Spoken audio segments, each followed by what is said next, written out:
So just checking that we have sound.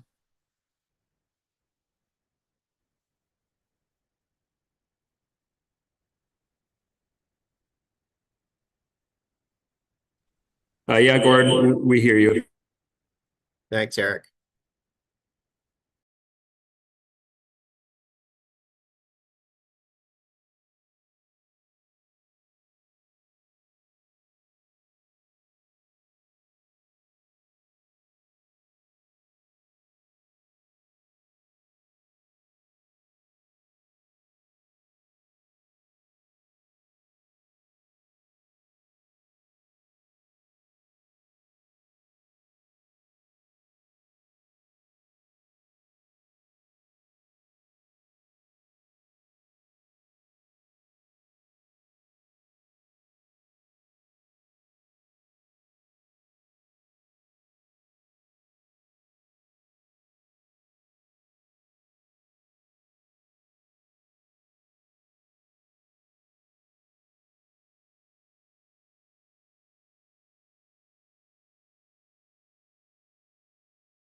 Chair Swan, I believe we have a thumbs up regarding audio, video, and attendance. Excellent. So we are ready to start. Correct. So I have the honor of joining you today from the traditional territories of the Silk people over in the Okanagan. And the next 3 days, I will be in Nisga'a territory. And also want to understand that the rest of the board will be joining you today from Inkleklatma and Silk territory, and specifically Upper Nicola area. And then also acknowledging our Métis communities in the Nicola Valley, Similkameen, Princeton, and Merritt. So do we have a motion to approve the agenda?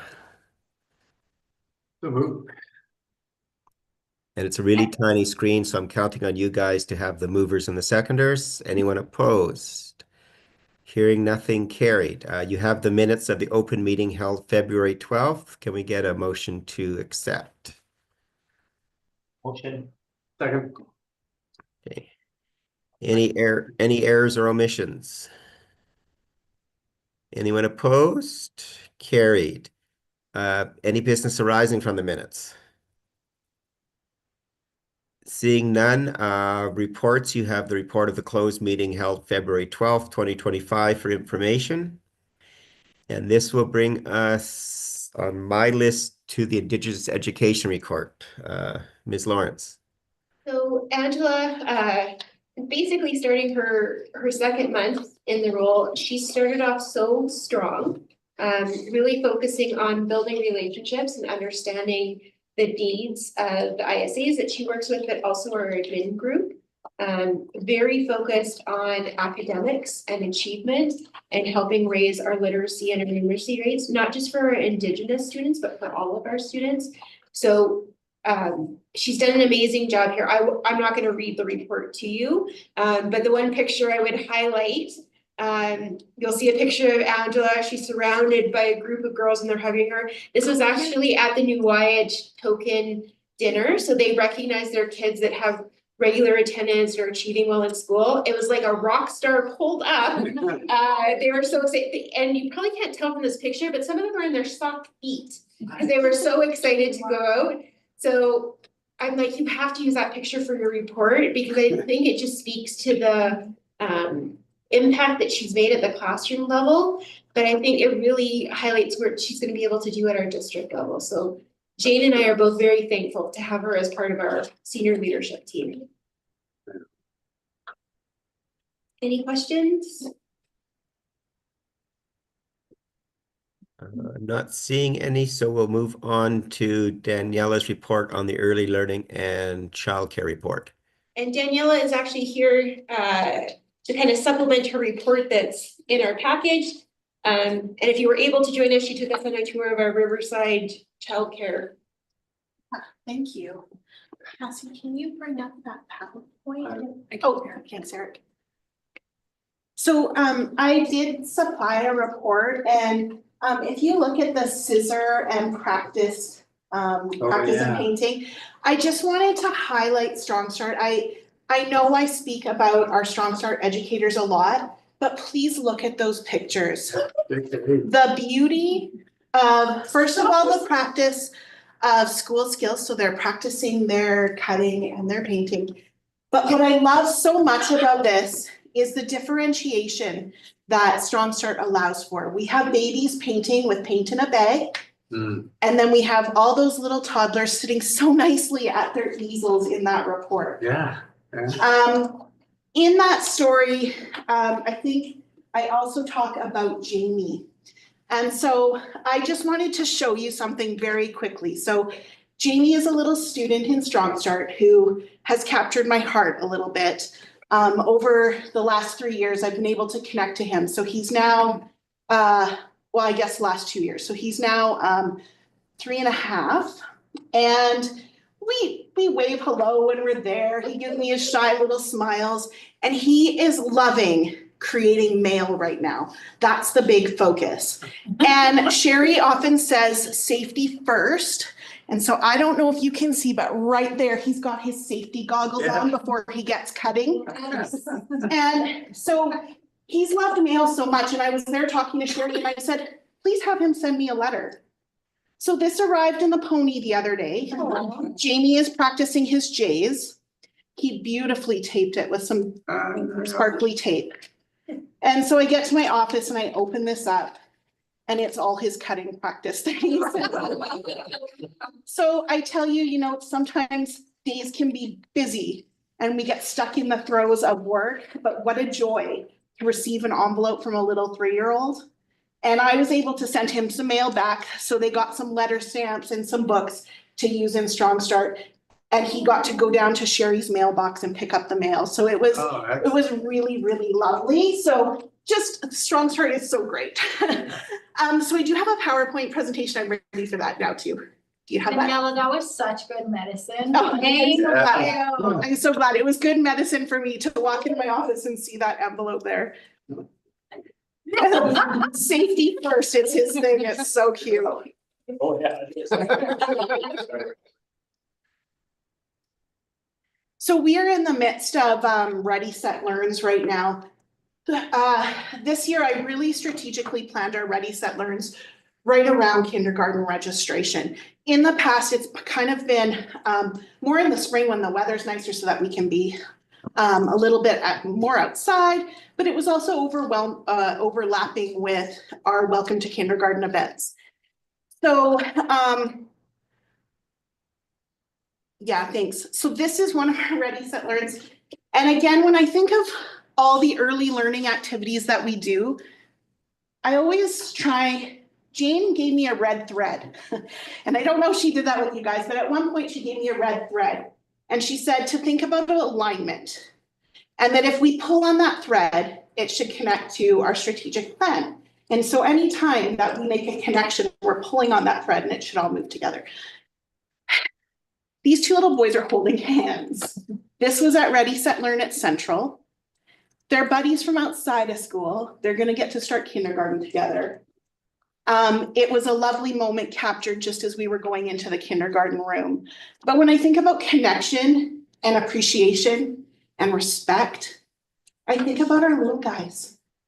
And here they are coming into school and making those connections, and how powerful for their parents to see them walk down the hallway hand in hand, knowing that they're going to be handed off to the utmost of care, and a caring principal standing in front of them, guiding them into a classroom. So like, it was just like, oh gosh, get that picture. And they were so cute and followed each other along. Ready, Set, Learn, and I'll talk about it a little bit more in another slide, but it's been really great. And I think word of mouth is getting out there. We don't just focus on the 4-year-olds coming into kindergarten or the 5-year-olds coming into kindergarten. It's 3 to 5. We also bring in community partners for guest speakers. So it's been really great. And I think as word of mouth has got out there, I'm seeing more and more attendance. And reaching out from other community partners, so like the daycare comes and joins sometimes too, which has been really great. Thanks, Eric. Next slide. Our after school program. So when I first inherited this program as part of my portfolio, I was like, oh gosh, I'm not sure how this is going to go, but it's really like we're year 3 and our facilitators have really reached out to some great connections. So this year, again, we rotate through the elementary schools in Merritt. We're just wrapping up at Merritt Central. We'll start Collettville right after spring break. We have full programs. So we cap it at 15 max. We've been maxed at each school that we've been at. This time the primary students got to go skating. We have connected with a Taekwondo instructor, and we've been able to purchase a set of uniforms that we wash it between sessions, but he will also come to Collettville and do instruction, which has been really cool to see the kids respond and participate in something they might not have already tried. And then the intermediates got to go bowling and swimming, and then they do crafts and gym games as well. So it's been a really great way to connect. They're in a nice, wonderful place after school with 2 caring facilitators. We also have 2 high school volunteers, which has been great. So I think that's really cool to see that mentorship evolve. So that's been a really positive experience. Next slide, please. And I put Mrs. and it's Miss, I'm sorry, but Miss Morrison. So continuing with loose parts, which has been such a lovely community of practice this year. I'm having teachers ask if we can continue to do it next year. So I think it's great. People are finding it to be a really positive experience. So this was in Miss Morrison's grade 1 class at Merritt Central. She invited me in. And if any of you know Taylor Morrison, like she loves loose parts. So I was like, do you really need me? And she goes, I just don't know how to get it started. Would you come in and show me a couple lessons? And I'm like, well, okay, sure. It's grade 1, of course. So I read the story, A Face is a Poem, which is a beautiful book, beautiful illustrations, great words. And then we had the kids build faces out of loose parts. So this one cracked me up. So when you give the kids the resources, the idea is you also practice the oral storytelling, and then you bridge the connection to the written work. So I go over and I'm like, so what's going on? Tell me about your picture. This is my brother, and he has a big mouth and big teeth. It's like, I love it. And so they had some great creations. And then the sentence, again, we're looking at emergent grade 1 writing, but I think my face feels good. So they had to write something about their face that they built. And then we also read a book called If I Built a School, which was another cool read for grade 1s.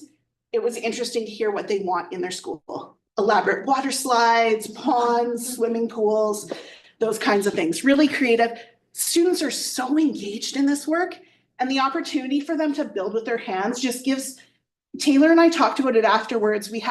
She said, a couple of reluctant writers, but truly once they got started, they have something to do. The kids who are going to fly can fly at it, get started, and then you can come back and circle back to those kiddos who are a little bit reluctant, but they have their idea now. So it gives them a starting point, because sometimes getting that idea is the tricky piece. So really great. Next. Seamless Day.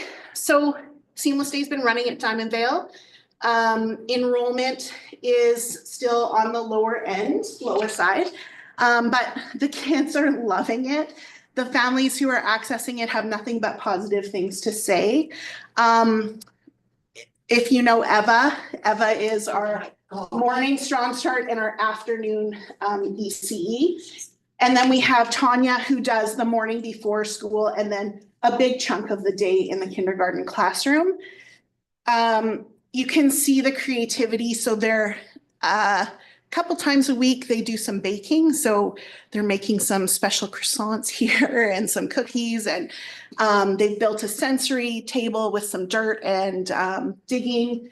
They get some gym time, outside play, great time to connect. Again, safe place to be. Our hours are an hour before school and then 3 hours after school. So 5:30 is last pickup. And then ready, set, learn. So these pictures are mostly from Diamondville, besides the one with Natasha. At Diamondville, Kanate's daycare or NVIT's daycare reached out to us. They had wanted some tours of school as a means of connecting to the school district, as well as honoring the students who are going to be starting kindergarten. So this here is Darby. She's the manager of the childcare, so they all came down. And then next to her is the YMCA. So the YMCA in Merritt is a childcare resource and referral center.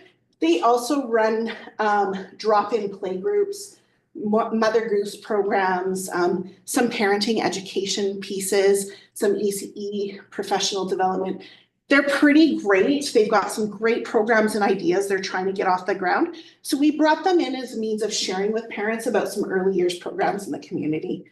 And then there's Eva and Becky, and it was Pink Shirt Day, so we were all there, but working on some cutting practice. So the activities center around really play for the kids. They get a tour of the school, a healthy snack, an opportunity to visit the kindergarten classrooms, and usually there's a story or a center in there. And then this year, the one thing that we did a little differently was, like I said, we did it during kindergarten registration time. And so the goal really was to have parents also have the opportunity, if they were ready, to be able to register right then and there.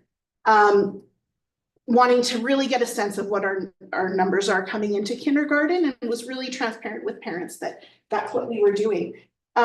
Parents were happy to do that, and we're pleased to have support in some cases with the forms. So that was really great too.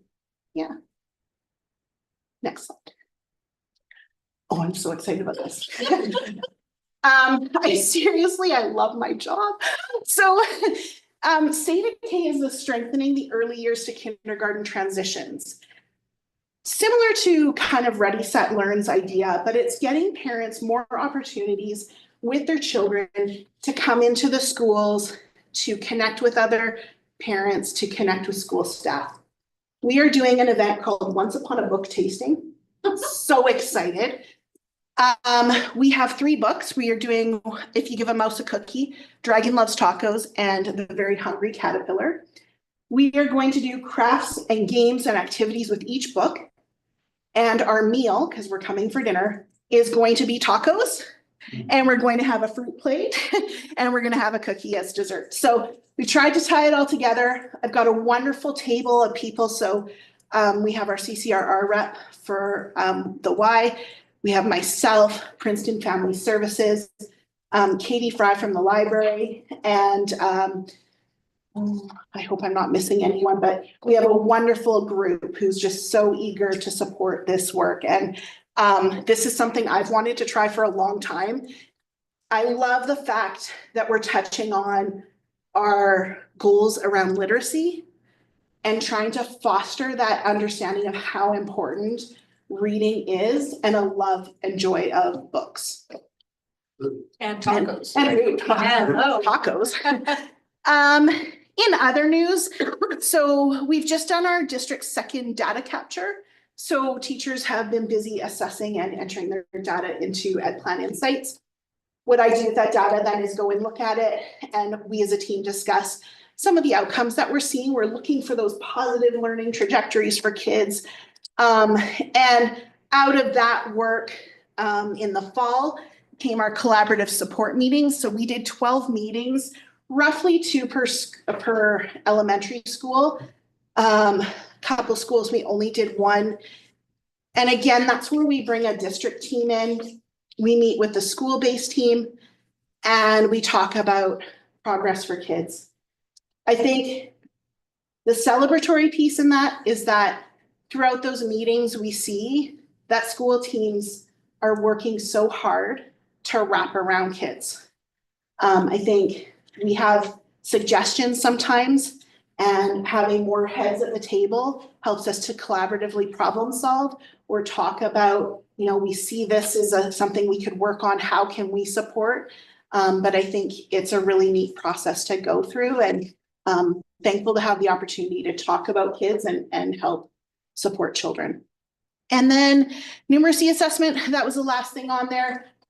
We are in the process, so Brandon Sambrook's heading up the numeracy committee, and I've just entered the code to put into the program. We're going to do our first rollout of a numeracy assessment this spring, and so that numeracy assessment will cover grade 1 to grade 9. And so we're kind of excited to see what that is going to bring to the district, and how we can use that work to guide our practice, which is really what assessment is about, using that data to inform how we teach and what we teach. So thank you. Daniela, Yeah. thank you. Just kind of coming back to our last year's meetings around levels of numeracy, levels of literacy, and a very big approach around assessment, and maybe tying in the method from last year to what we find out maybe in an upcoming meeting, because you're about to find out. Is that what I hear you say? Yeah, So what are the strategies? Was the assessment, I'm really curious. yeah, I think that's something we could probably look at. I think after the collaborative support meetings, teachers and teams go away with some different ideas and strategies to try. In some cases, I get to go in and help support, and then in other ways, it's the school team just kind of reevaluating how they can do some different models to see how they support kids. So I'm sure that's something we could look at. Dave? Fantastic. I guess those collaborative meetings, they really help focus also. For, the direction that you want. Yeah, I think so. So the process is us looking at the data. We look at everything we look at attendance, we look at report card marks, we look at the reading assessments.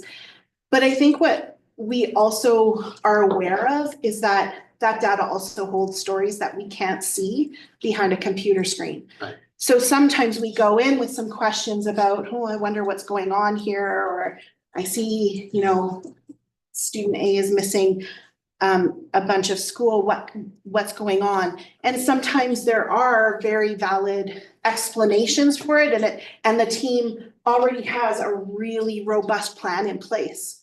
And so it's about really meeting children where they're at, but understanding the data more than just a number on a page.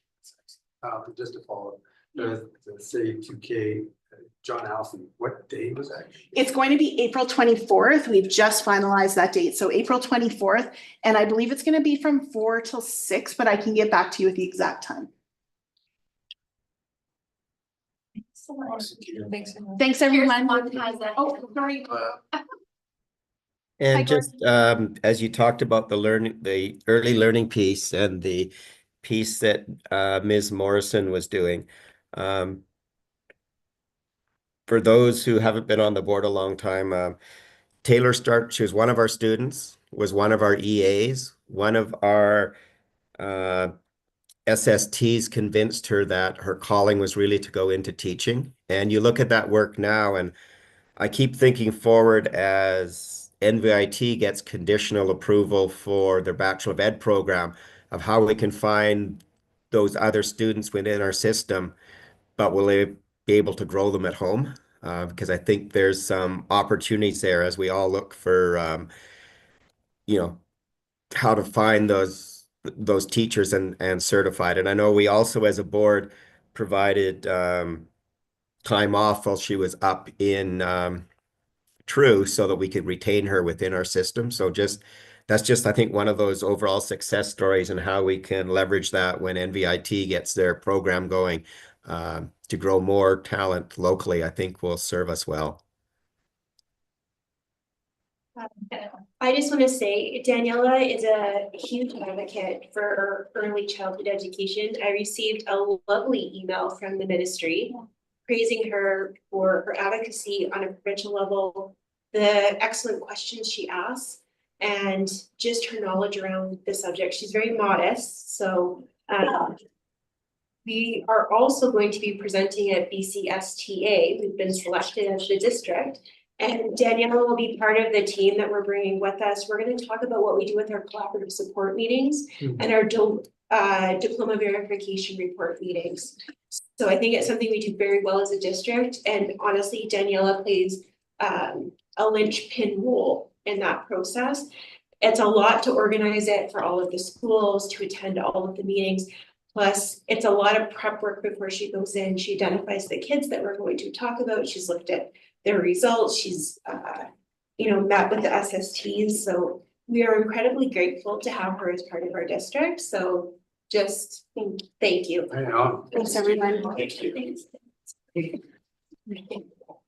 to see that opportunity at BCSTA. And I think, Leah, you're going to have some competition with Daniela on all those pieces there of spontaneity and energizing the room, because I think that's what we're going to see from our team.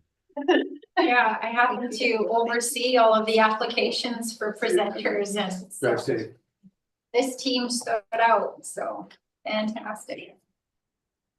I think next we have the inclusive education report. We do. So Misty this month chose to focus on our QPPE Day, which is actually a joint effort between our district and the QP executive. Barb, our director of HR, deserves a huge shout out for the amount of work that she did. And we have a good relationship with QP, and it was a great day that was co-organized. They worked on the agenda and the presentations together, and it was a really nice opportunity for people to come together. I had the pleasure of doing the welcome for the PD Day, and I really thanked our support staff who came out. They can choose to take that day as a PD Day, or they can choose to, have that day with their families. And they chose to come spend their day with their colleagues. They were really engaged in the day. And I just thought it really just highlights the good work that's going on in our district. And we even had people come from Princeton to be part of our day in Merritt, which, that adds 2 hours to their day, by the time they drive there and come back. So just really thankful for the people that organized it, and it was a really successful day.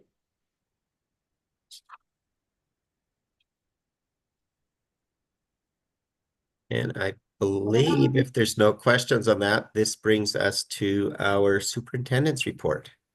So my favorite part of the meeting, you will notice that our booklet keeps on growing because it's now become a competition, but it's a good problem to have. So Simone is lovely. She takes all the submissions, puts them together, and really highlights our district well. So I'm just gonna highlight one event from each school. So we start off with Nicola Canford. And they did a lot of really good activities around Pink Shirt Day. Making sure that kids know that school is a safe place. And then really, if you look at all of the other pictures, you'll see really all of the connection to the land and outside. Like it's a thing that's a big strength for Nicola Canford.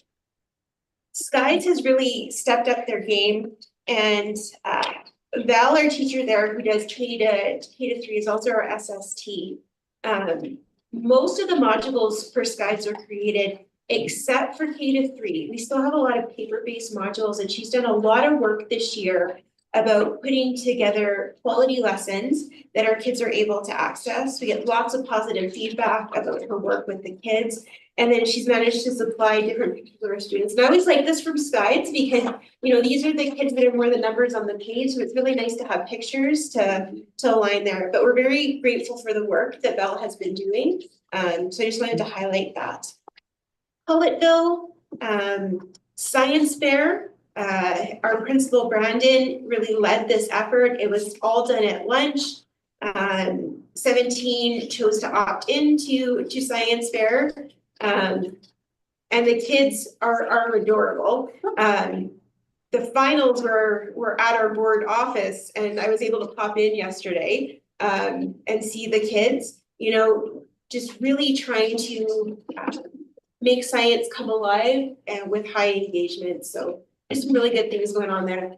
And Natasha does not want to be outdone. I think we're at 6 or 8 pages of all the great things happening at Merritt's Central Elementary. The one I'm going to highlight is our World Read Aloud Day. Mrs. Cleveley, the librarian at that school, goes above and beyond. You know, we talk about not all heroes wear capes. She is really passionate about literacy, making sure that the library is a welcoming place, and really connecting those pieces. And Natasha is an incredibly supportive administrator who really recognizes and praises the talents of her staff, and they come through again and again and again for us. That's just one of the many great things that are going on at Central. It is really a credit to our staff and our admin at that school. Kids are always at the center of the work that they do, and really trying to make sure that there is something that is of interest to all of the students there. JA, some of our most adorable ones. You know, it's pretty hard not to be adorable when you're in a K-3 school. The one I was going to highlight is a lot of hands-on learning. So the grade 2 students use Smarties to learn about color ratios in math class, and they use this data to graph the results. This one made me smile because when I used to teach economics to my grade 12 students, to teach command economy under the Soviet regime, I used to bring in Hershey's Kisses, and we reenact what happens when you redistribute it. So it just made me smile and go back to those days. Can never go wrong with food. No. So, but real credit to the teachers at JA and Crystal for being so supportive of hands-on learning. There's really great things going on there. And you know, sometimes they know I'm coming when I come for a visit. Sometimes I just pop in because I happen to have some time, and there's always something lovely going on in that building. Last time I was there, I just happened to pop in, and there was a writing workshop going on between the 2 grade 2 classes. So, you know, like that wasn't put on because I was coming to the school. It's just naturally good work that's happening there every day, which is really lovely to see. Merit Bench, Mrs. Shackley, so our ISA at the school, they have a lunch hour drumming group. Drumming is something that is very popular in our district, really connects the kids, and I think really highlights, you know, how, you know, the physical activity of, you know, being in tune with the drum and learning about the pieces and the culture that go with it. Esther's doing some very good work at Bench, so just wanted to recognize her contributions. Vermilion Forks, they had a lot going on. The one I chose to just highlight is their 6-7 basketball team. So their Thunderbirds had an opportunity to come to Merritt to complete in the basketball tournament. Overall is a successful season, but just really nice when our kids from across the district can come together.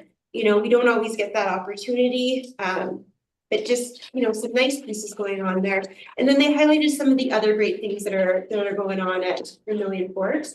I have to say the Princeton Posse, I give them so much credit. Almost every month I see different activities that they've done with our kids in schools. So we're just really appreciative of the time that they give us.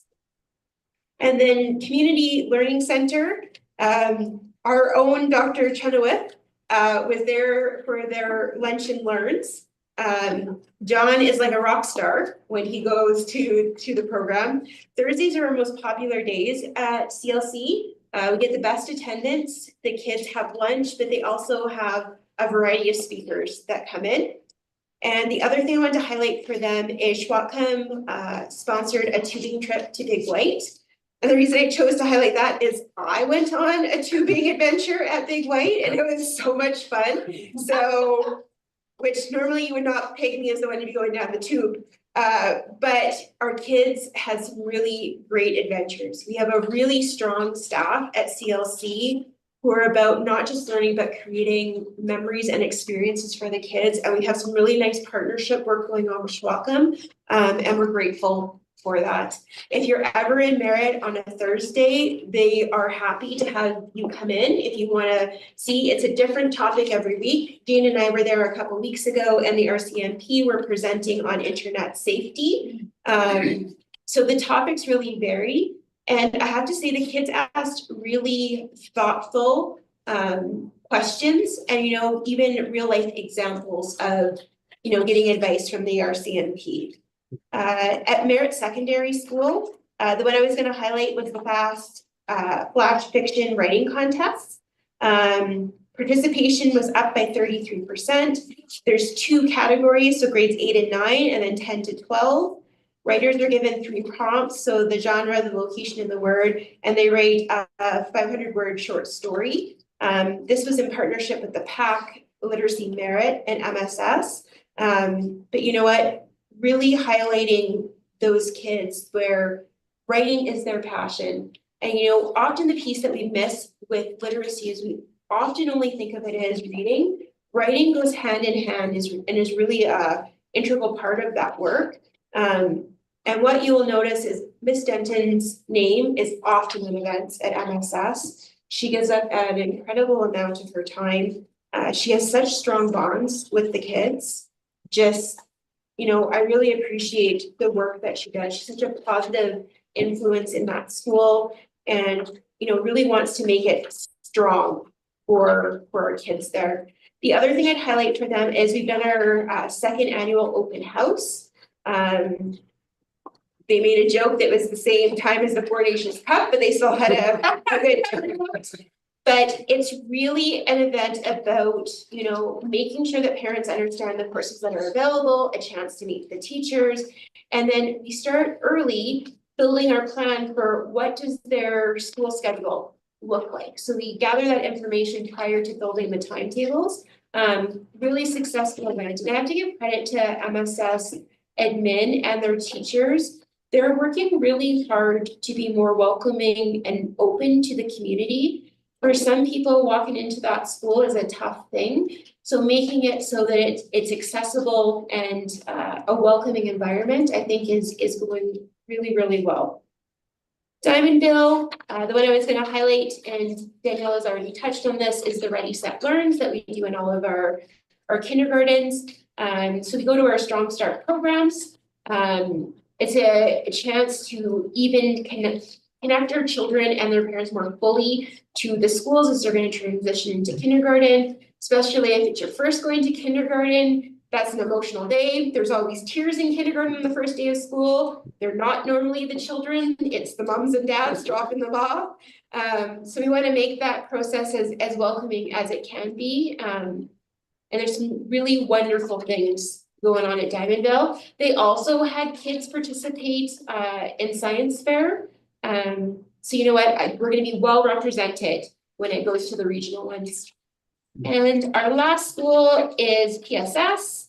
The one I was going to highlight, they had an inspirational speaker, Chris Gray, spoke to students about the power of perseverance and focusing on the positive to achieve your dreams. This is something that we really see as a need in all of our kids all the way up. You know, perseverance, I don't think we talk about it enough, and how do we tackle it? You know, our studies will tell us that if you have what they call grit, your outcomes in life will be exponentially better than if you don't have those skills. So, you know, I think it's a great way of, you know, opening up conversation around that topic. So honestly, I could talk about our schools for over an hour, but I won't. But I think this really just highlights all of the good work that's going on in our buildings. And this isn't, you know, one person leading the charge. This takes a lot of hands. And it honestly is my favorite part of board meeting because we get to share the good work that goes on in our schools. And when you look at this document, you see how much of this, and this it's like the iceberg. You only see what's at the top and most of the iceberg is below. You know, these are a sample of the good things that are going on in our schools. So just something for us to be proud of as senior leadership and you as board of trustees. Thanks, Chris. That's awesome. It's great to see all that work going when we're diving through, not that we don't appreciate spreadsheets and data sets, Harold, but to see that puts all that other work we do, this puts the face on it of lives we're changing and in good hands in the future of because, you know, when you guys are all in those senior homes and me included, these are going to be the kids who are going to be taking care of us. So great to Fresh see they're getting that nurturing.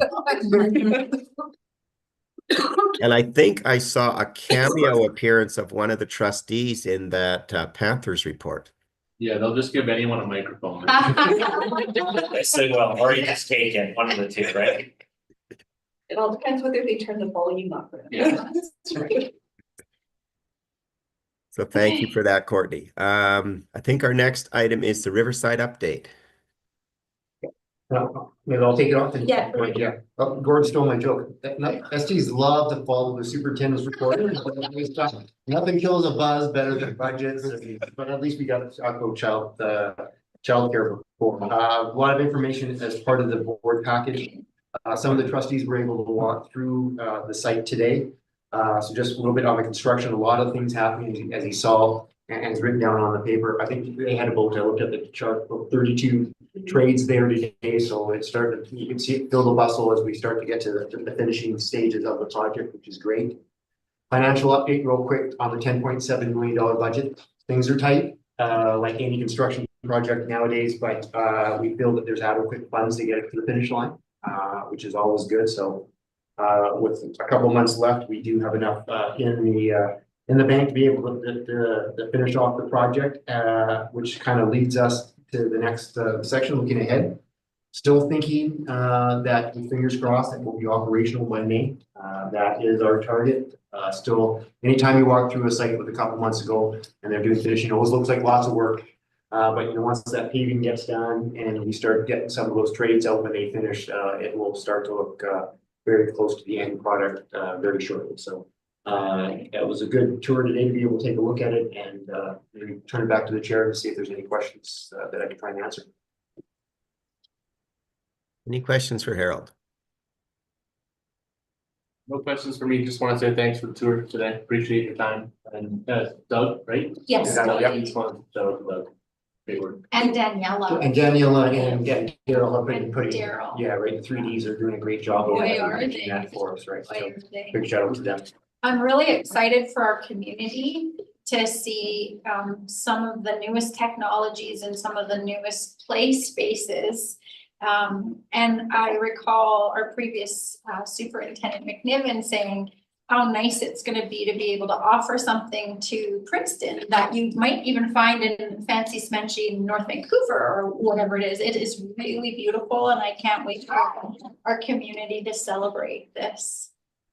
Are we planning any sort of like opening event, open house type thing for the community? There will be one. We're still waiting to see when our completion date will be.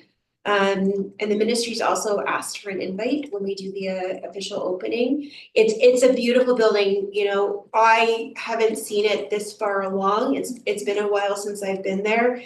You can really see it coming to life.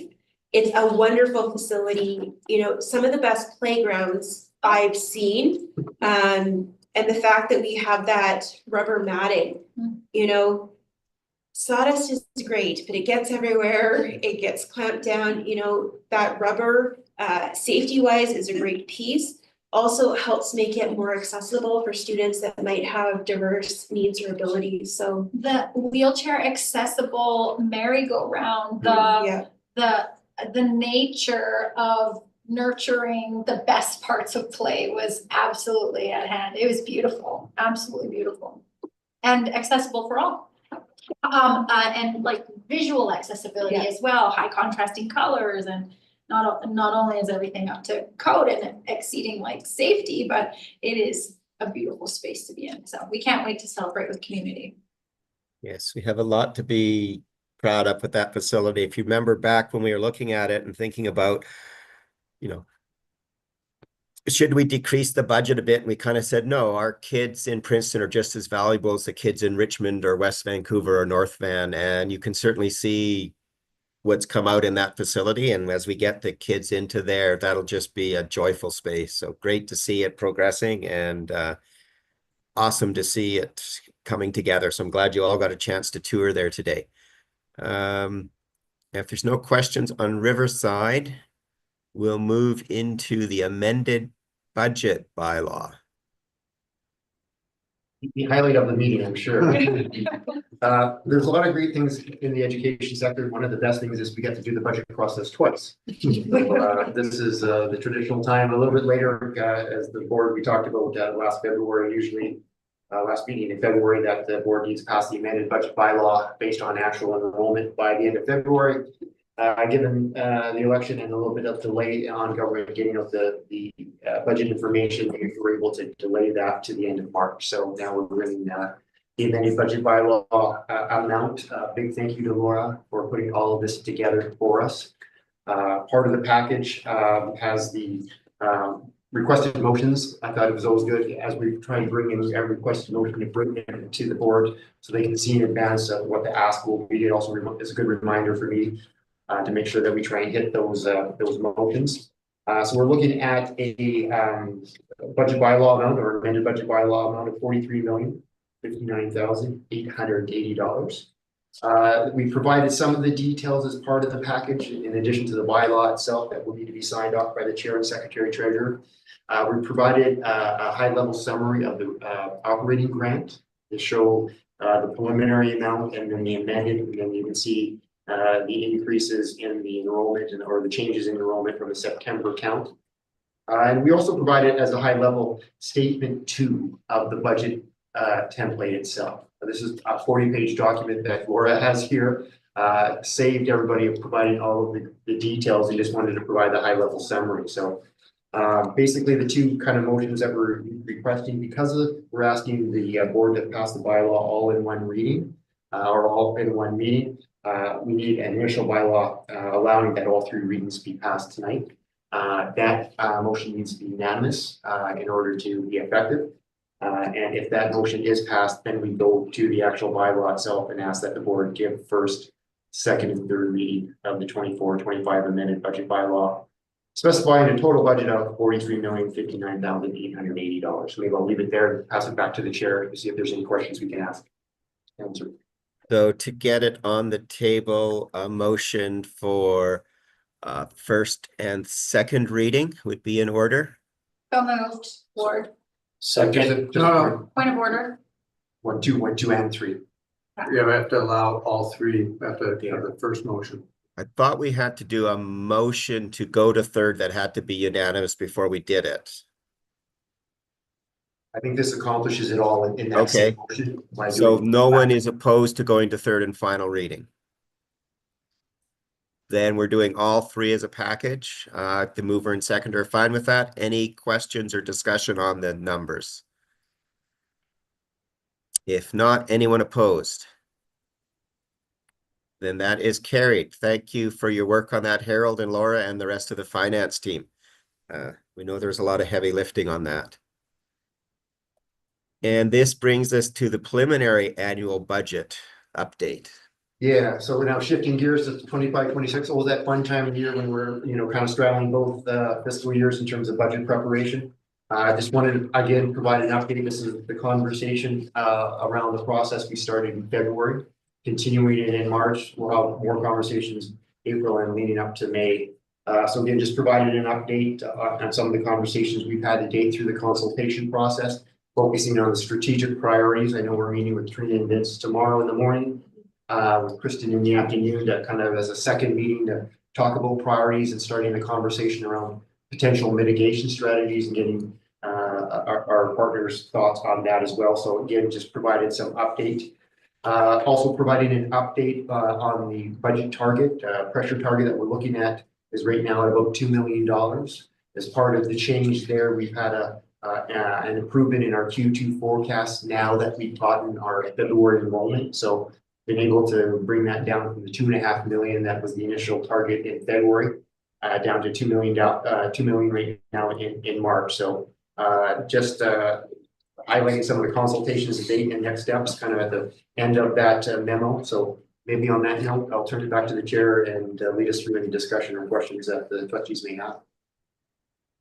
So questions for Harold or for the Finance Committee, of which Dave and myself sit on your behalf. Jamie. So I know we're talking mitigation strategies to deal with this $2 million budget pressure. Do we have sort of a timeline as when we're sort of expected to be presented with those mitigation strategies to sort of decide on what works best for our district? Maybe I'll start, yeah, and then Courtney can come on. Yeah, so the heavy lifting, as Gordon mentioned, is usually in the month of March, so we're putting these mitigation strategies together now. I'll have some initial conversations with our partner groups over the next couple of days. And then we've got a budget working group together of staff and the finance committee where we'll fine tune those mitigation strategies, come up with that recommendations that we'll present initially to the board in April. And I think we've got a couple dates set for the public, Yeah, so 15, 17. So we have April 16th scheduled for a public meeting in Merritt, and then April 17th scheduled for a public meeting in Princeton, which I think will be an important part of this process. I know that our staff and our partners and our rights holders have appreciated being involved in the process earlier than is typical, but we'll continue to work through those pieces. So those are our tentative dates, and then budget is May. Is that correct? That's correct, yeah, and if I'm going somewhere around the middle of May, I don't think it's the 12th, maybe May 14th, so. Yeah, Jimmy, we'll bring off the full details in April, once we get some feedback to be able to present, kind of bring everything up to speed, context, pressures, mitigation strategies, let that kind of resonate, get some feedback, make any changes based on that feedback and present to the board for their consideration at the May board meeting. And just those dates you mentioned in April 16th in Merritt and 17th at Princeton, those are in-person meetings that the public can attend. Yeah, Like I'm assuming here.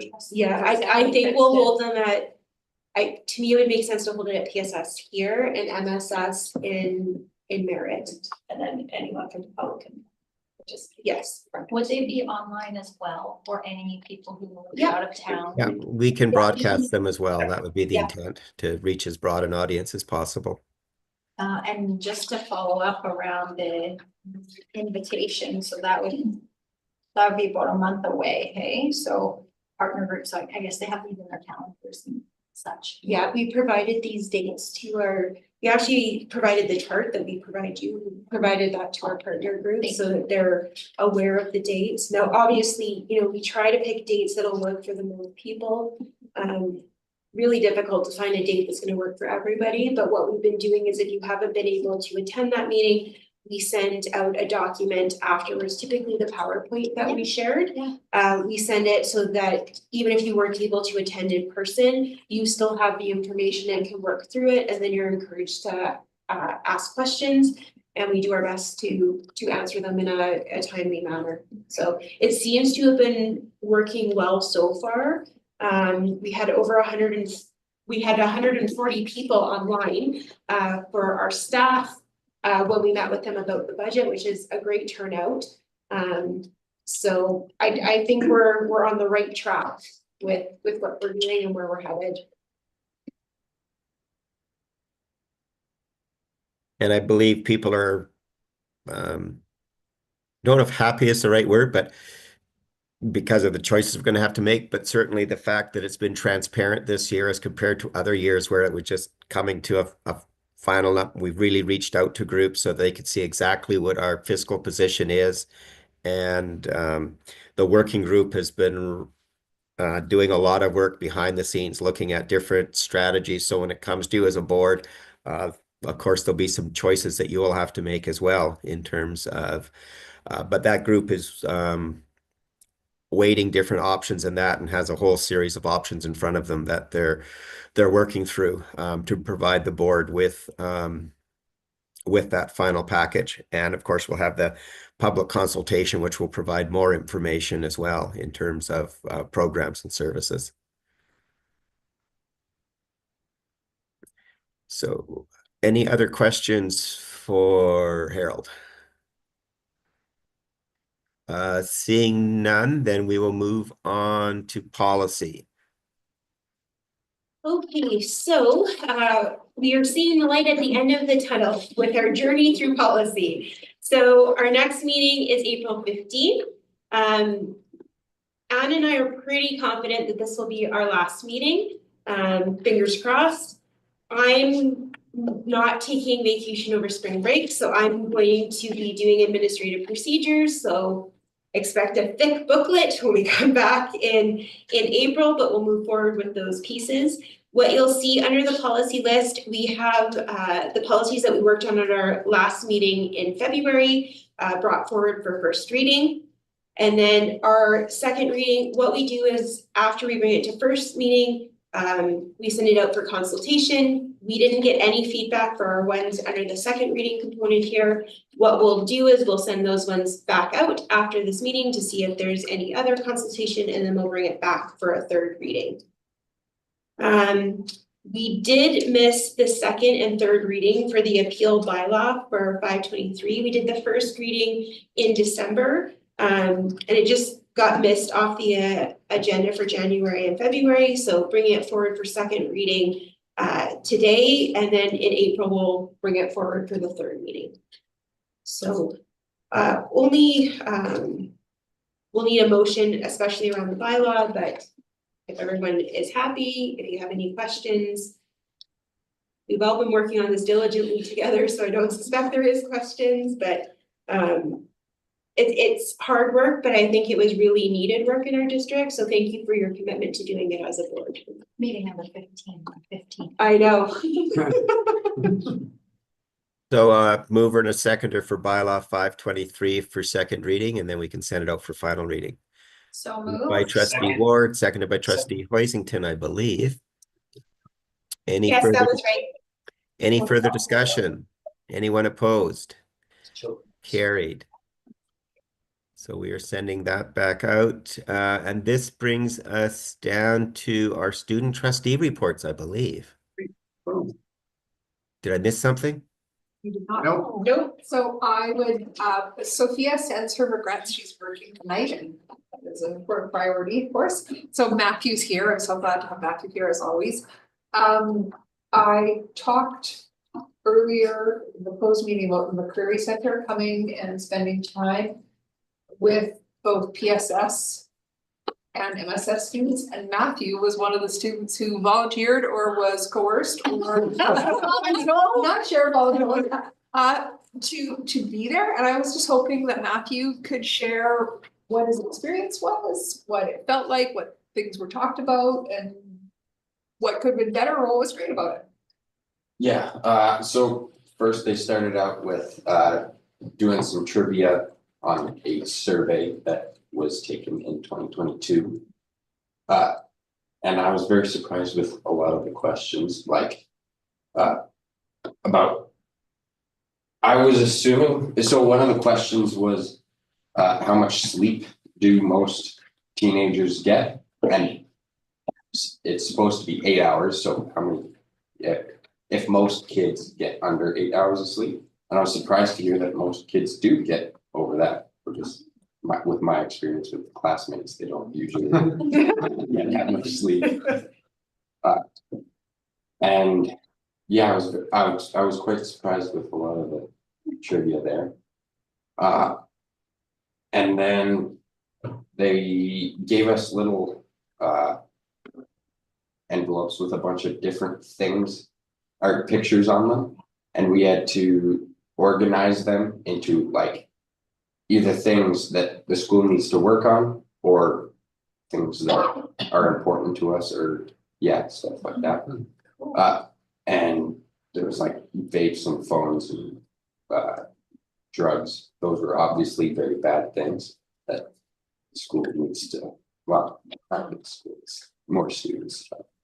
And then also stuff like family and pets and schoolwork. Those are things that are very important. And then we had to organize them into ascending from most important to least important, so important. And then, yeah. And then they chose all the top 3 that everyone chose. we were in a bunch of different groups together, and they put on the board the three most things on the top. And then they just talked about those couple of things. And then they gave us all 3 stickers each, just different colors, and we had to put a sticker on the most important things so that they could have a visual representation of everyone's opinions on the different things. And then we got to write sticky notes about things that they could do to change these things. And then we got little flashcards that we could go in more depth about those things that they could do. And then to finish it off, they gave us a page about what they could do better and what we liked about them. And yeah, that's pretty much it. So what I'd like to say is that the people who came from the Curry Center spent a day at PSS, spent a day at MSS. They found that PSS and MSS had some similarities, things that were important to kids, but there were also some things that were significantly different between the schools. Matthew's correct, they referred to the adolescent health survey and the data that came forward from our school, but what we really wanted to understand was what was priority and really important to students. That work will still be shared with us, but what they were very clear on, and what Matthew and his peers who were there need to be commended on, is that the McCurry Center, the women who came to do that work, were so impressed with students' willingness to take risks and to talk about things that might not have been super comfortable, and maybe you're not used to really being asked all these questions. And they were so struck with the bravery and the courage and honesty of kids, and Matthew's exactly the perfect example of that.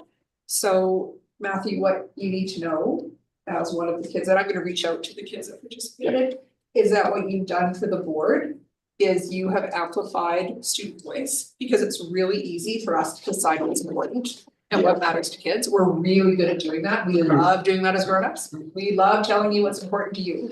And what you did was step forward and say, you need to listen to us, because we are actually experts in our lives. Yeah. So I just really wanted to take this opportunity to thank Matthew and all of the kids who were brave enough, because it's Like 40 It's or a something, risk. 40 kids or something? 77 from PSS. Wow. Which is remarkable when you That's think about how fantastic. big the school is.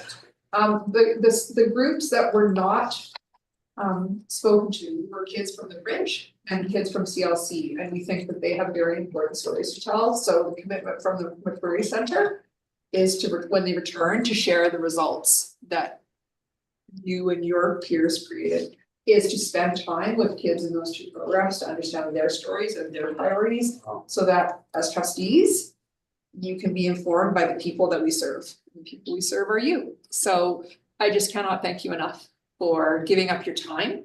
And I recognize when you miss class, there's sometimes consequences around having to catch, it's, I want to drag. But Matthew, thank you, and you really should be proud of yourself, and we're really grateful. Thank you so much. That's excellent. Thank you. Any questions, sorry, there may be questions or whatnot. Well, I was, me, facilitator, I was like, I wonder what the 3 things were, but we're gonna get it, so keep us in suspense, okay? Don't give us any lead time, okay? Okay, I'll just hold on. Thank you, Matthew, for both being there and for the openness of the students there on providing us with some good data to help drive our decisions, because as Jane said, sometimes it's easy for us to make a decision without fully understanding where our students are coming from and the place and time they're in at that point. So it's great to see that. Any questions for Matthew? Just confirm, so we will, is this a grad year for you? No, not Oh, yet. shoot. I'm just mindful of the dates, and we would see you again in June then. Yeah. Okay, all right. Just with the balance of female, male population? I don't know, but we'll find out. That'll be part of it. What was your sense in your group? Was it pretty evenly? I think it was pretty evenly Yeah. matched, like, it was just, my classes. Yes. And they're pretty even. Yeah. Okay. But we'll have that, they'll have that data for us. It's cool, Matthew, that you got to experience that, because when you're running your company and your future and you want to have hard or difficult conversations, but you need to go to your staff and the people you serve the most, now you know a way to do it, right? You were participating in something that, was a model, good work moving forward. Thanks for doing it. Yeah. All right. We will then move over to PAC reports. And we'll start with Mr. Hoisington. Okay, so Nicola Camford PAC had a quick Zoom meeting. Monday night, and what they're planning is they are doing a parent engagement night, so there'll be some more conversations. But their PAC is putting together a newsletter, something to do for recruitment, to bring on new PAC members, and so tomorrow night, I don't have all the fine details of what it looks like, but I'll go. But they're creating this evening for new parents or parents that haven't been involved to get a taste of what it's all about, so. Yeah, very active group, and I'll have more to report next month. Can I share? I'm not sure. Of course. I didn't even ask them. I'm doing. You can. That's cool. And Trustee Kent Laidlaw.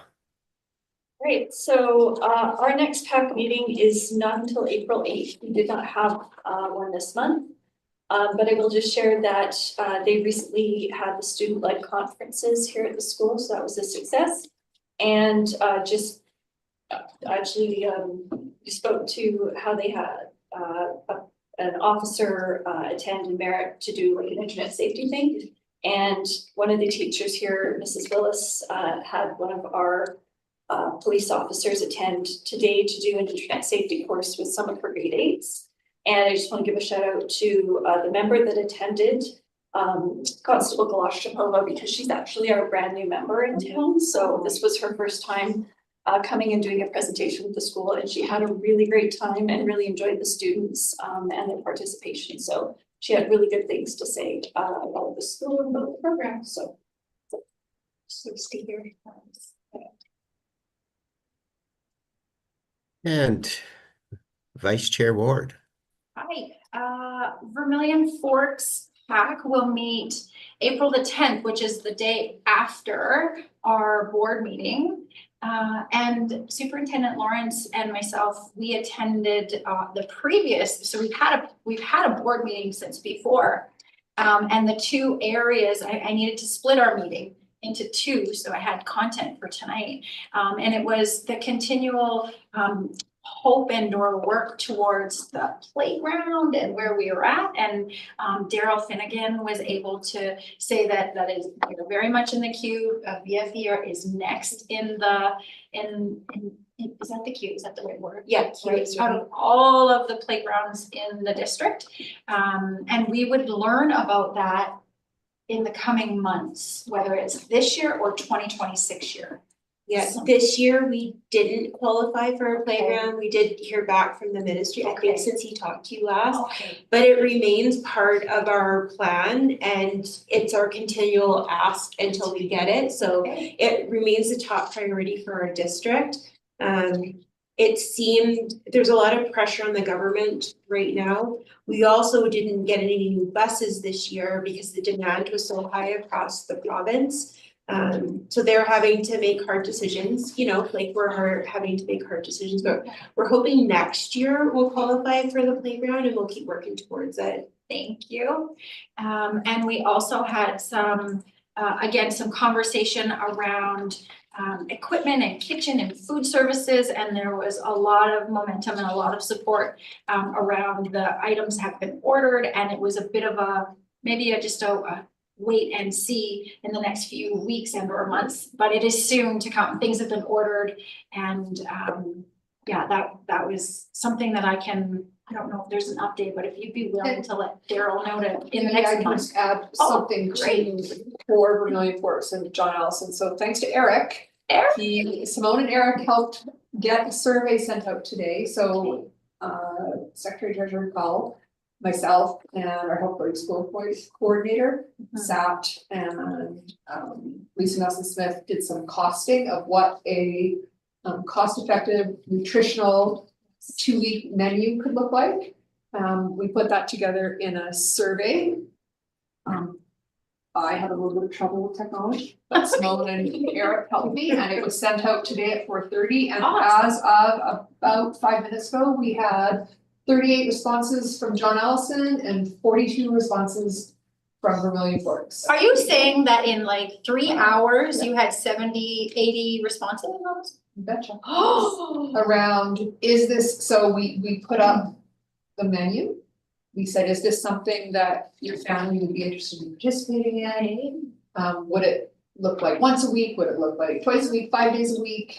How many kids do you have at school? And do you have any suggestions? There was a place where people could put comments. There are a few comments that this is way too healthy with my kid, for my kid. Could you put some chicken fingers in there? Like, they got me pretty cute. It is horrible. But if for, and I know this is really important to Vermillion Forks Yes. and John Allison and to the district, so as a combination of the ordering that's happened, and I thank Mr. Cull very much in helping us. I don't know how to model a business proposition, so Right. we have some good work started and Okay. the survey will close next week and then I will bring it back to Mr. Cull. Wonderful, thank you. And then I know it's on our correspondence regarding the VFE gym rental. It's an email, but you know, this is a little bit of governance and policy and how it's landing on our partners, our most precious partners, students, next to our next precious partners, parents, and they want to have a garage sale on a Saturday. And because of the work involved, not knowing Mother Nature, they want to have it in the gym. And what we learn around policy and certainly use for public use is there's a janitorial fee attached to that. And when we were putting policy together, you know, my brain was thinking, oh, when we rent out the gym for 4 hours to maybe a for-profit group or another group, that of course, yeah, $367 would be that they'd have to eat that. It lands different when it's a team of 12 parents who donate all the funds back to students. And I just wondered if there was somewhere within policy, because the policy is relatively new within a year, if this is important feedback. So I don't know where this can go. I just wanted it to be important conversation that, you know, for a group of parents who are going to put hundreds of hours into supporting kids. I don't know, is there ever this thought of, you know, they get, you know, when you go to the landfill, you get a red ticket, you get 1 day if it's for the right cause. I was at a place in terms of policy where it didn't land really well when you think about parents trying to make money for a school, and they had this, I know you can't clean a school for free. I super get it. But I was like, wow, wonder if each pack got 1 free red ticket a year and they could use the whatever. Anyways, it was one of those ones where I was really bummed that parents they wanna do this cool thing and there's a cost. Now I'm no magician and I get money is a huge issue, but just on behalf of parents at VFE, they just said, hey, Leah, just to let you know, we get it, but this is the cost that's gonna happen. It's gonna take away from the fundraising and essentially extracurricular cool stuff in our school. So just a little feedback and certainly you'll see the correspondence that follows. So that's my report, and I'll have more, maybe not next month because we meet before we meet next. So anyways, I'd love to think about how policy lands with partners and where's our follow-up, where's our duty to kind of look at, okay, can we change that? How, maybe why, what would the impact be across the board if every pack got a free rental ticket? What would that look like? That 9 schools times 400. Well, just a reminder that if we it would be a piece we would put back to the policy committee if we were going to do it. And I'm just looking at Trustee Hoisington, mainly because MSS for basketball also pays those same fees for our kids to hold tournaments, as does PSS. So it might not just be that small amount of money. It might be in the Well, it's tens of always- thousands when you roll in all of those other programs. And I think we've had a request about Riverside, 'cause some kids are involved in a theater group and they would also like an exemption from policy. So I think if It's people are always going, that way. yeah, It's and if always people are that want to way. going there, we need to push it back into policy. But I think the caution is we can't just do a one-off for one group, because I know my pack the bench has something on the weekend as well. And we know up until 10 o'clock Friday night, if people do something during the weekday, it's free. And we have a contractual obligation with our QP employees, and we can't ask them to donate their time. So and it comes back to that budget piece. If we take money out of there, then what do we take out of schooling for kids? Because we have to balance the budget somewhere. So just some thoughts on that. It doesn't mean we can't do it, but if you're going to go back and open up policy, which you just passed 2 months ago, the interim policy on those numbers, just be aware that it's not simply a pack piece. It's a piece with drama. It's a piece with band. It's a piece with our kids who have sporting events in the school. So just keep all of that in mind, that it's this big piece. It's not just one school or one event, and it's how do we make sure if we're doing something, it's equitable to everyone. And if we do something, then be thinking about, because Harold's going to want to know as you get to that budget decision, if you make a decision there, where are you going to take it from? Because that's the question he's going to ask, I'm pretty sure, is, okay, well, do you want one less EA in the district? Listen, Chair Swan, I am a dreamer and for the people. I I share the know. message. I'm just saying, we just need to. Hey, I was the guy who wanted to continue conversation on the fees, if you recall, 2 months ago. And I think it was that Trustee Rayner who's next who called question on me. Oh, yeah. Listen, we love the children and we want cool Yes, you stuff, bet. okay? And Oh, we'll no. find a way. We'll figure things out. I guess I'm not sure if my screen froze there, Dave, or if you're making an inappropriate finger motion to me. But over to you for your trustee report. Yeah, I was not able to attend last night, but as you know, there's lots of great things going on at JA. That pack is really rocking. Get a lot of support from the policy and this FEY 2K. Say it again. 6K. That's really exciting to have going on, and I'll have more to report. I have an idea. If you don't have a report, you have to sing and dance for the people. Let's start that next. Yeah. I do. I think you should hire them for. Is that a formal motion that we need a seconder for, that Dave's I going to have do to get interpretive off. dance?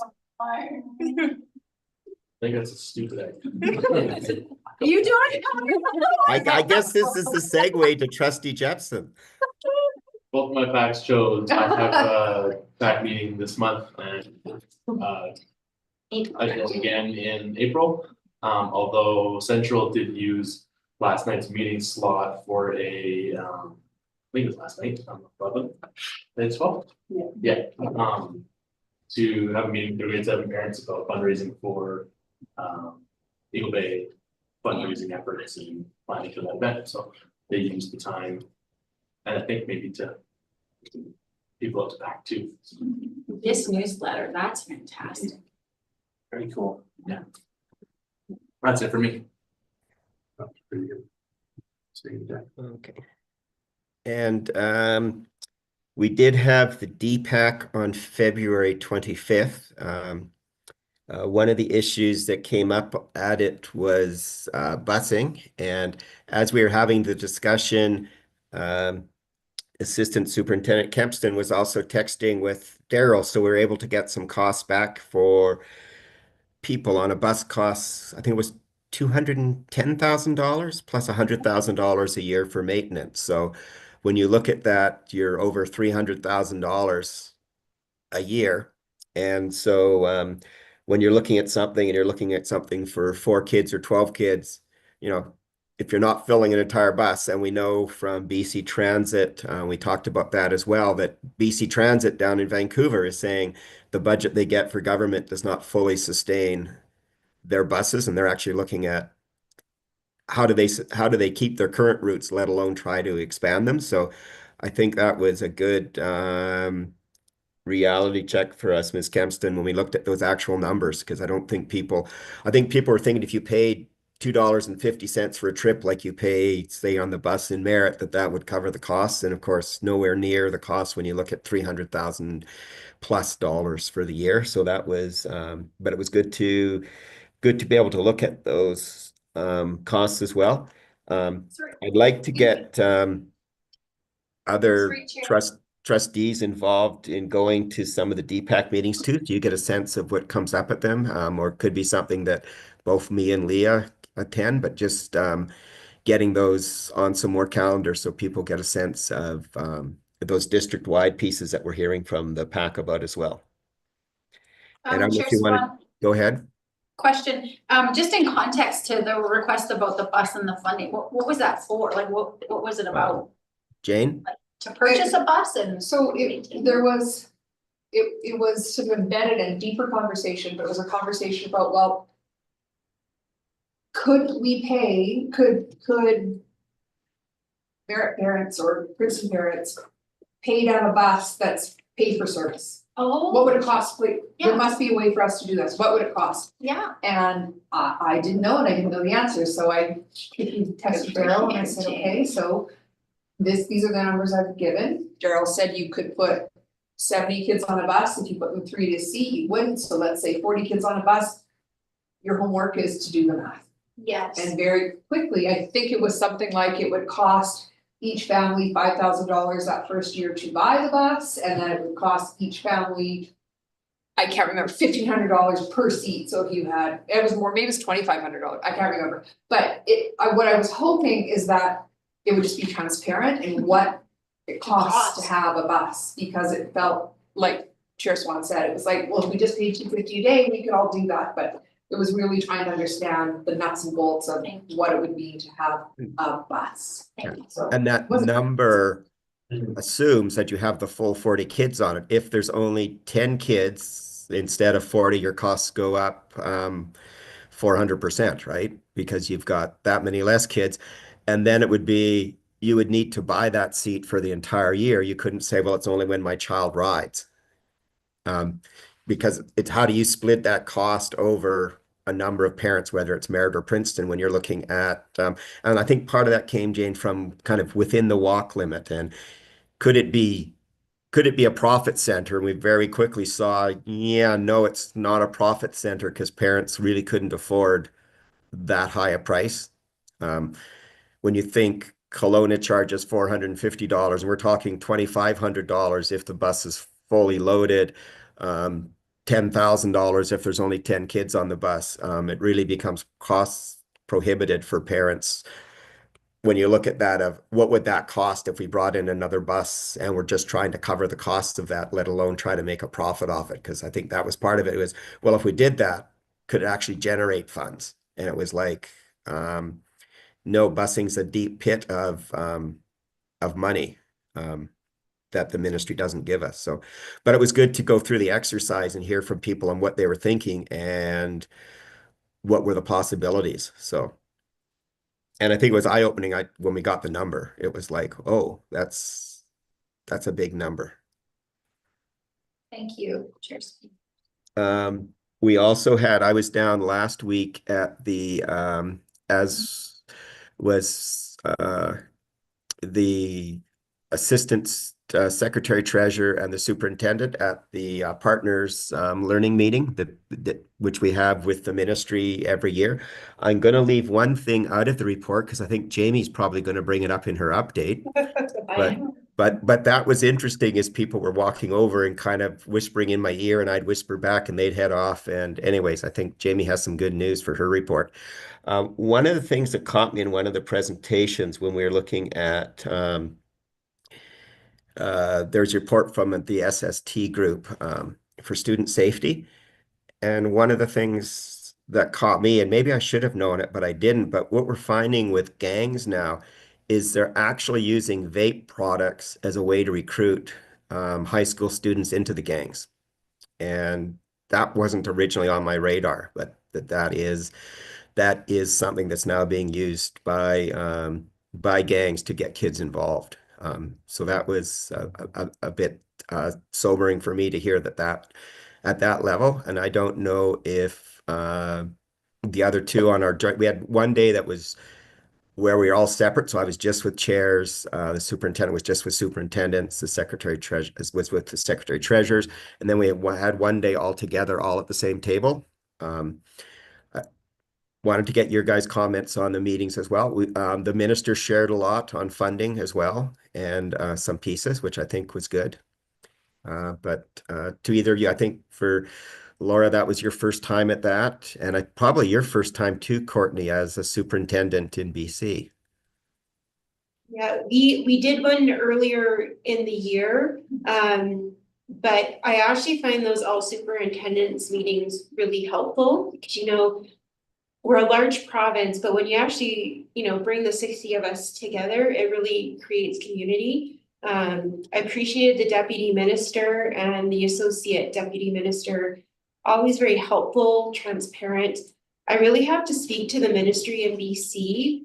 They really are there to support the system. And that's not always what the relationship is in the other provinces. So just a real credit to the ministry and the work that they do.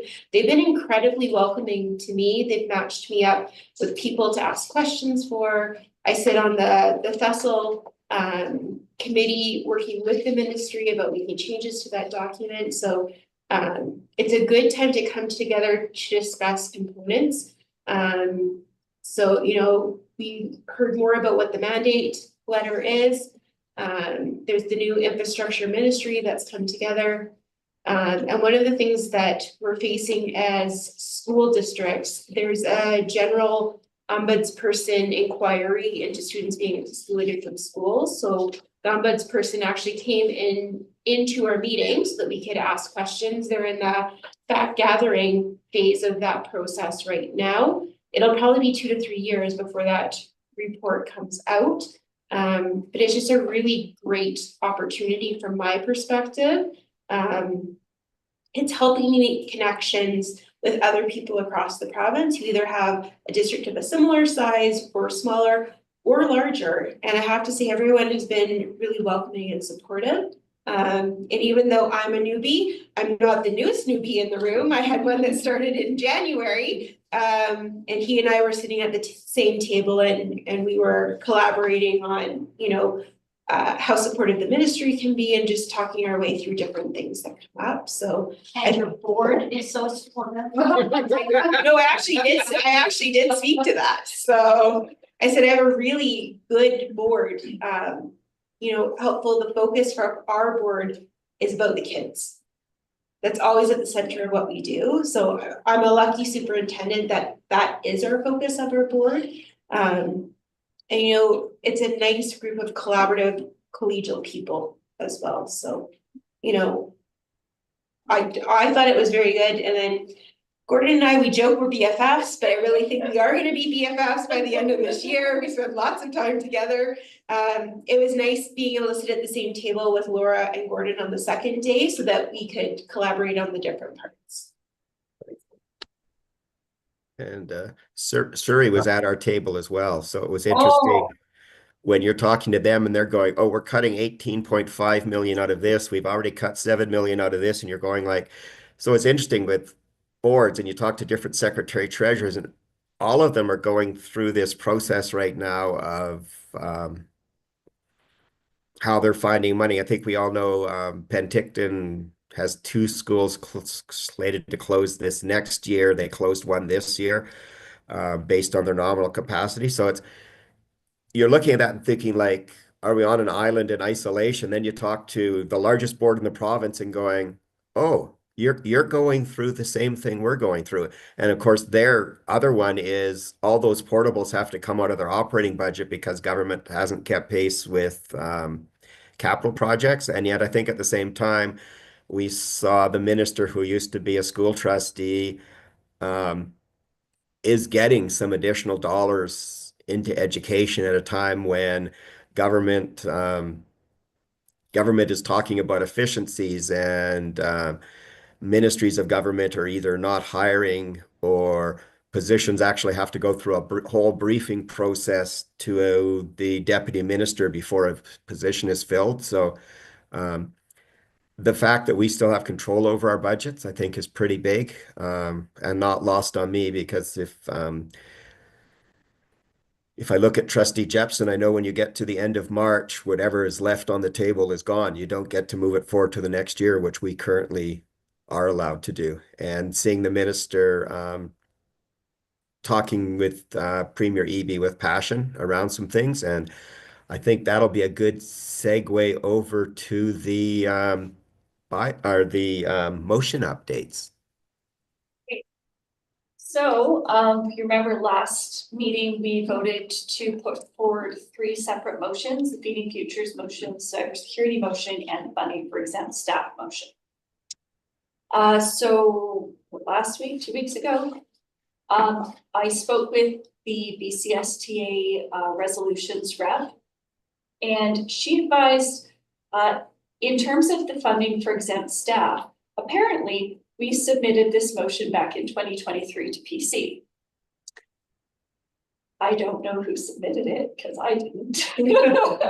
But apparently it passed, so we've already done that somehow.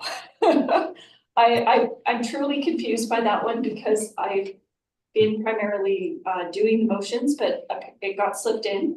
So we did withdraw that one because back in 2023, letters were sent to the ministry, and all those details can be seen on the portal for anyone that's interested in looking. But yeah, so that one did get passed. It just got passed a couple of years ago. So I'm considering that a win. Our cybersecurity motion, interestingly, there were 4 motions that were submitted that were essentially all the same.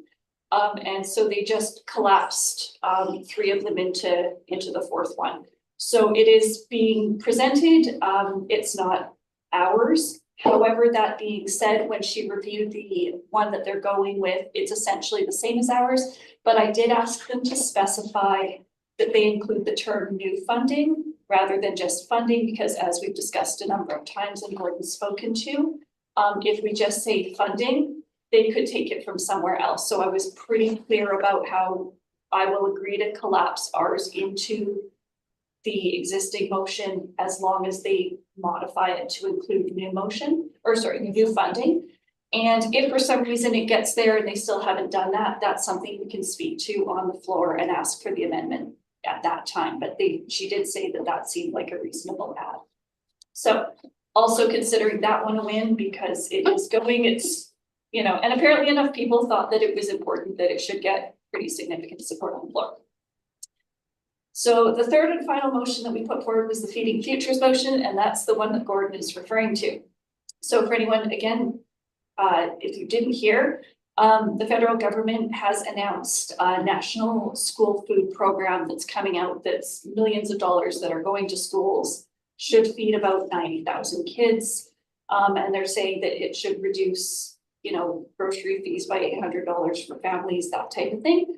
And so they did ask us to withdraw our motion, which were the whispers that Gordon was talking about, because it essentially makes our current motion redundant. Which, fair enough, it's the best possible form of redundancy because we're still seeing those additional funds for the school foods program. And again, considering this a win, I'm sure that they saw our motion and went, well, we don't want to take on Nicholas Milkamina, so they just gave us the So we win more or less. And kids get Sorry, you said federal or was it provincial? I believe it's a federal food program, and then there's ministry involvement in there So as well. the province has signed on to the program with the ministry, so they're coming over to us and saying, because government actually hadn't made an announcement yet, and so it's kind of like, if the minister might be making this announcement, I think at the thing, the minister made an announcement before the announcement. And so the whispers back and forth with us is, we think this hits everything you've asked for in your motion. So I said, yeah, we'd be willing to remove it. So then they went back and talked to someone else. And then I think they sent Jamie a note to ask her, because she was the sponsor of it, that they had talked to me down there, and that, just to make sure that you guys all agreed that, yeah, we were in agreement. So seeing those dollars continue, because to have all those, the feeding futures disappear in June just wouldn't have been a good place to be. And having the federal government finally come to the table and the province supporting that, I think is recognition that, poverty is not going away on June 30th, and that those programs need to continue. So, I think we got 3 wins there without having to go to the floor. Yeah, it's a perfect scenario for me. You are awesome. Chair Swan, trustee Rayner has a question or comment. Yeah, I don't know, I must be missing something, but the numbers just don't seem to add up to me. 90,000 kids for across Canada, like I just. No, in BC. In BC. Okay. BC. The money is, I think it's close to 50 billion across Canada, Yeah. of which there's a portion for BC. So Great. Okay, thanks. So how that rolls out and what that looks like, and that'll be on districts to figure out. I don't think we've gotten details on how it rolls out just yet. That's probably forthcoming. This announcement only came less than a week ago. So the announcement came from the Prime Minister's office while he was still Prime Minister, I will say, which was okay. I was happy he got it through the door before whatever happens in the near future.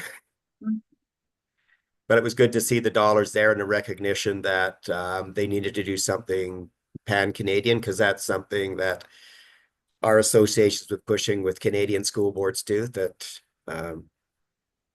it needed to be addressed. So it was good to see that.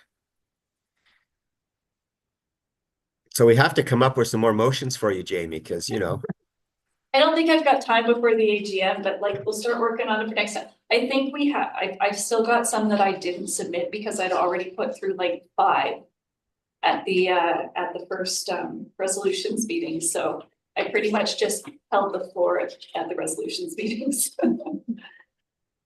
Okay, and the next item you have in correspondence, the PAC had reached out through Leah to ask for this to be put on for this board meeting. So that's their request for exemption from fees.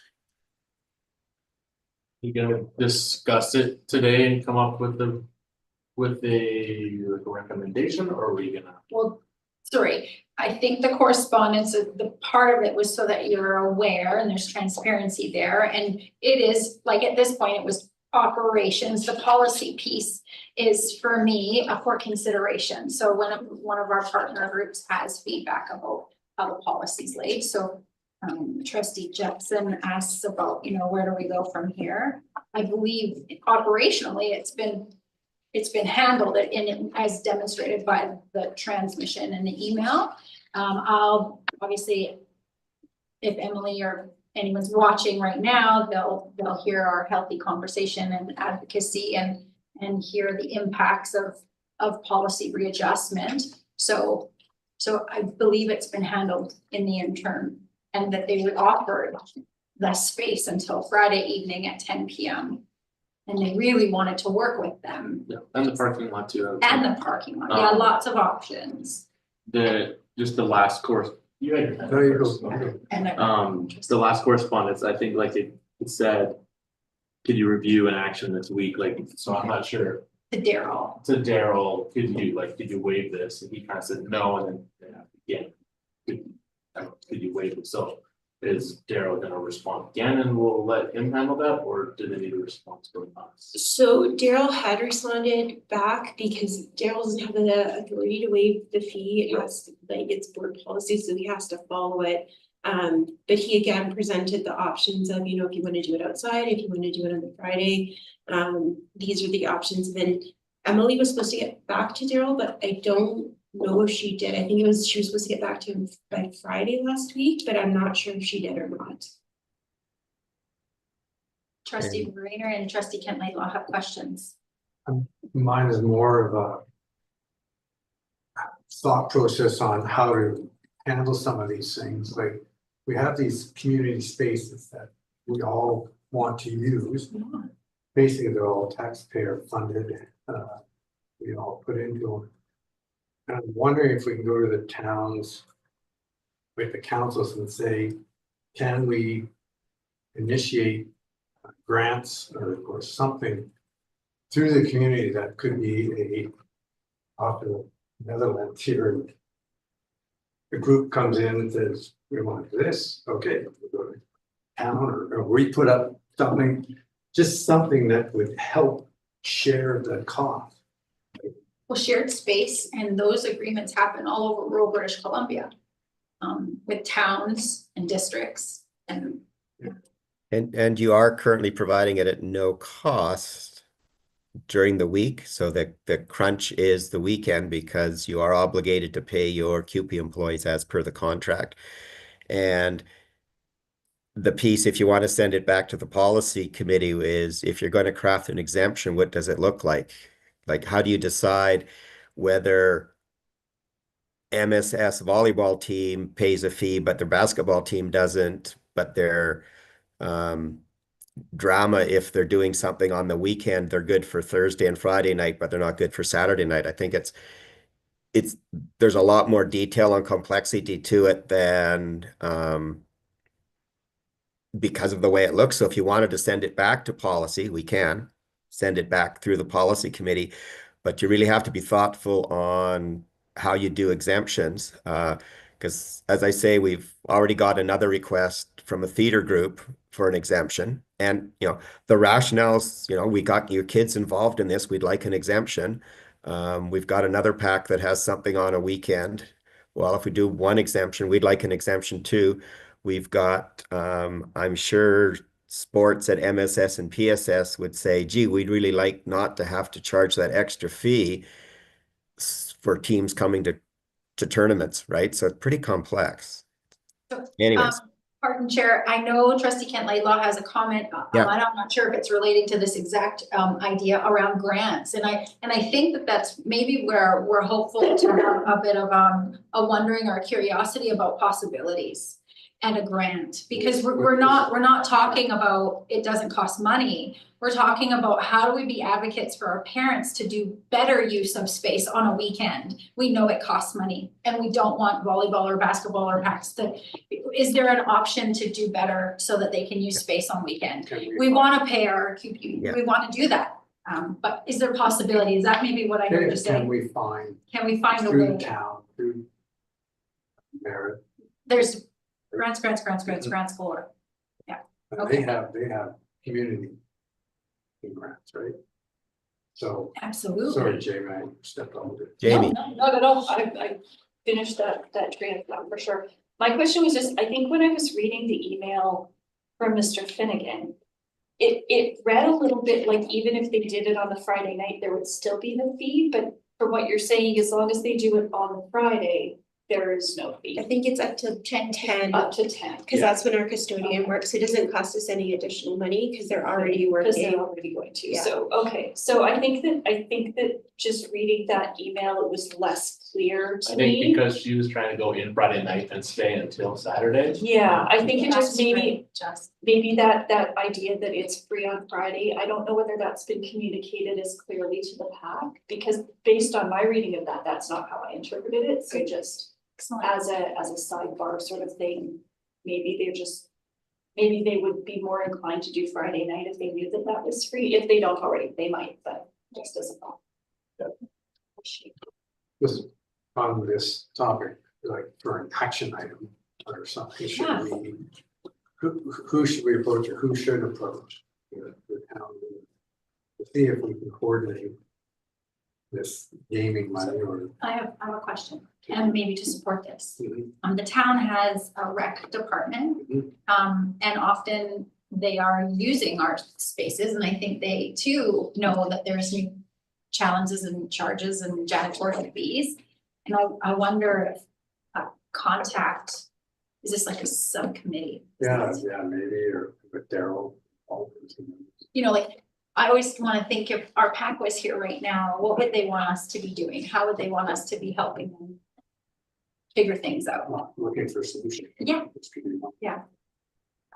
So moving forward, I believe the chair is the only one who can strike a subcommittee or a committee of, is trustee Rayner, is that Well, sort of? it's, do you want a subcommittee or do you want to put it back onto the policy committee? Because the piece is, do you want to create a policy around exemptions? Because then you'd want it to go back to through the policy committee to see what does that look like, and that could be a subgroup under the policy committee. I've also heard some stuff about, do we approach the city about grants? I think I heard the town.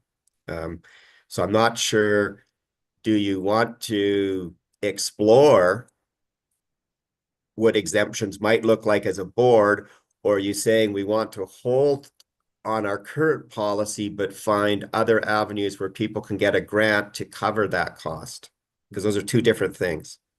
And trustee Jepson has his hand up, and what comes to mind is a local love grant by the United Way and Community Foundation, one of $500 and one of 1,000, which they'd both be eligible to apply for. And perhaps it's just a sharing of best resources to these grants. I was just gonna comment, what you kind of summarized at the end there, Gordon, is that our policy is okay as is. And I think that it's strong and we don't need to review the policy. I don't think that adding an exemption clause in our policy is the road that I wouldn't want to go down. But I think that this other work is separate. So I think leave the policy alone. But Go down the other way. Because certainly in both communities, United Way has those community grants that are available. That So- could be an option. Do you want to leave that with me? I can send them 2 links right away tonight, Sure. post meeting, that said that we discussed it, and just as a board, we came up with some ideas in the interim. Yeah. And if we could, if we're going to use those links, if we can get them to Superintendent Lawrence, because I'm sure there's other there's other schools who are going to be saying, could we get those links too? Because they're planning events, right? And I do understand the piece from PAX where you're saying we're a small group, we're trying to raise money to do good things in the school. How do we, right? We want to push it back to the kids. How do we do that? What are ways around that to help? So. Great. I really appreciate you guys taking time to listen to parents and look for solutions. Do we need a motion to strike that subcommittee? I think we just had a mini subcommittee and we're gonna share a few resources internally, and if it needs to go further, we might leave it to the PAC to strike that. And we can maybe match it to our path. Look for funds. I think it's a good proactive solution. Because we're not really in a position where we can afford to grant all the exemptions we ask for. But, you know, maybe you can get this grant to help you with the cost of it. These two are signed. Yeah. Well, he knew who was gonna be doing that work, so. But I think it was a good suggestion, because I see this probably being a long-term problem. Because we have to pay our workers, and we also, part of the reason we raised our fees is we weren't generating enough for our replacement costs. You know, like if we could afford to, we would let everyone use it. It's just become a matter of cost that we can't absorb anymore. Okay, so I think we've got One last thought, just that I get it for these groups and that like there's other places that they could go that maybe people would give them at no cost, so maybe the Legion will say, just have it here, No, they which is, Maybe well, it's a good idea. what, it's fine. It But I do costs- understand that they would wanna do that event at their school, so Yeah, I understand that. We had the same thing with minor hockey where the arena wanted to charge us to rent their mezzanine for our gear swap that we do every August before the season, all the kids get a swap gear or whatever. And they said they wanted to charge us and we were like, oh, we'll just go to the parking lot then, like it's August, we don't care. But it's about being in that space, right? Yeah. So I understand that, but we'll try and work with different good ideas. Okay, so we're good on where we're going, I think.